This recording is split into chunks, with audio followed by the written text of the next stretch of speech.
বিসমিল্লাহির রহমানির রহিম। আসসালামু আলাইকুম। সত্য জানা এবং প্রচার করা আমাদের সকলের নৈতিক দায়িত্ব।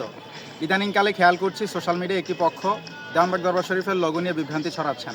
তিনারা দাবি করছেন দেওয়ানবাগ দরবার শরীফের লোগোটিকে পরিবর্তন করা হয়েছে।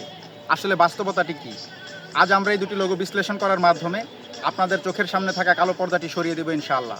স্ক্রিনে আপনারা যে লোগোটি এই মুহূর্তে দেখছেন, এটি দেওয়ানবাগ দরবার শরীফের অফিসিয়াল লোগো। দেওয়ানবাগ শরীফ একটি প্রতিষ্ঠান, একটি মার্কাজ বা কেন্দ্র।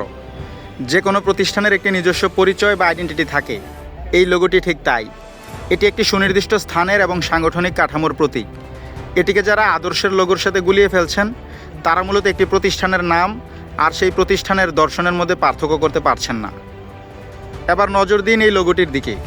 এটি কোনো প্রতিষ্ঠানের নয়, বরং একটি আদর্শের লোগো, যার নাম মোহাম্মদ ইসলাম। দেওয়ানবাগ দরবার শরীফ থেকে ধর্মের যে রূপ বা দর্শন প্রচার করা হয়, তাকেই বলা হচ্ছে মোহাম্মদ ইসলাম। এই লোগোটি সেই দর্শন প্রচারের জন্য ব্যবহৃত হয়ে থাকে। যারা বলছেন লোগো পরিবর্তন করা হয়েছে, আপনাদের কাছে আমাদের প্রশ্ন, আপনারা কি আদৌ কোনো পড়াশোনা করেন, নাকি শুধু বিদ্বেষ ছড়ানোর জন্যই এগুলো বলে থাকেন? একটি প্রতিষ্ঠানের নাম আর সেই প্রতিষ্ঠানের প্রচারিত আদর্শের লোগো যে ভিন্ন হতে পারে, এই সাধারণ গানটুকু যাদের মধ্যে নেই, তিনারা যখন সমাজ সংস্কারের নামে অপপ্রচার ছড়ান, তখন তা শুনতে হাস্যকরই লাগে। আপনাদের এই মিথ্যা প্রপাগান্ডা এবং মিথ্যা অপপ্রচারের বিরুদ্ধে আমরা তীব্র ধিক্কার, নিন্দা ও প্রতিবাদ জানাই। সাধারণ মানুষকে অতটাও বোকা ভাববেন না। সত্য আর মিথ্যার দেয়াল এখন অনেকটাই স্পষ্ট।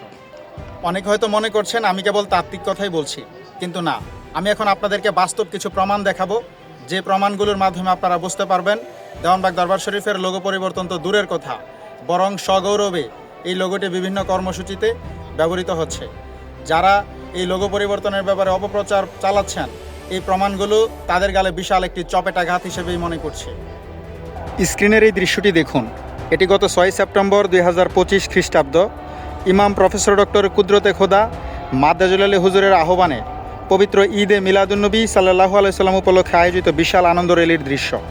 এখানে খুব ভালো করে খেয়াল করুন, ব্যানার এবং ফেস্টুনে মোহাম্মদ ইসলামের লোগোর পাশাপাশি দেওয়ানবাগ দরবার শরীফের মূল লোগোটি অত্যন্ত সম্মানের সাথে স্থান পেয়েছে।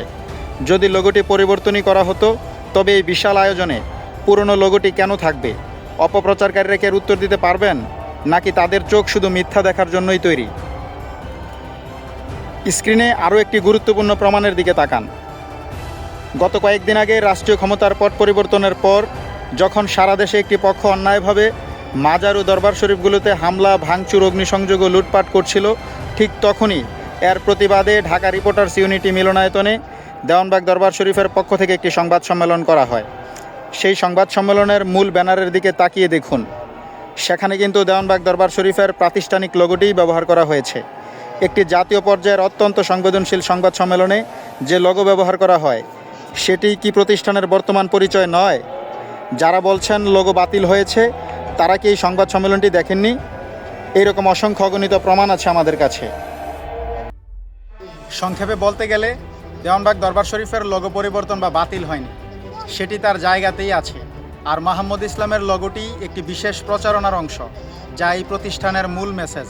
অর্থাৎ দেওয়ানবাগ দরবার শরীফ হচ্ছে একটি প্রতিষ্ঠান, আর মোহাম্মদ ইসলাম হচ্ছে একটি আদর্শের নাম। যারা বিভ্রান্তি ছড়াচ্ছে, তারা হয় চরম অজ্ঞ, নয়তো ইচ্ছাকৃতভাবে মিথ্যাবাদী। আশা করি আজকের এই ভিডিওর মাধ্যমে লোগো দুইটি নিয়ে আপনাদের মনে আর কোনো সংশয় বা দ্বিধা থাকবে না।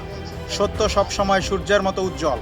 যারা অপপ্রচার করছে, তাদের থেকে দূরে থাকুন এবং সঠিক তথ্যটি সবার মাঝে শেয়ার করুন। মনে রাখবেন, সঠিক জ্ঞানই পারে অন্ধকারের অপশক্তিকে রুখে দিতে। সবাইকে ধন্যবাদ। আল্লাহ হাফেজ।